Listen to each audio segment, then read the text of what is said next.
How to fix Shein checkout not working. I'm going to show you a few different things. For the first one, you want to open up Shein, then click on me in the bottom right corner, and you just want to select the gear icon here in the top right. Now we will go into my payment options and click on add a new card. Make sure that your card number is correctly input here, and that all of your information is up to date. If that doesn't work and checkout still doesn't work, we will go into our phone settings, and right here we're just gonna search for iPhone storage. Search for iPhone storage and click on it. Now we will sort the applications by name, and you just want to find S for Shein.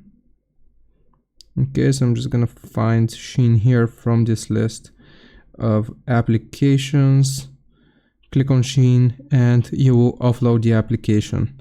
After you have offloaded the application, you will reinstall it. It's gonna take a little bit of time. It's not gonna sign you out of your account or anything like that. It's just gonna verify the integrity of the files. If that doesn't work either, the last thing that I can suggest doing is checking your internet connection. If you're connected via mobile data, you wanna try switching over to a Wi-Fi network, and vice versa. If you're using Wi-Fi, try switching over to mobile data.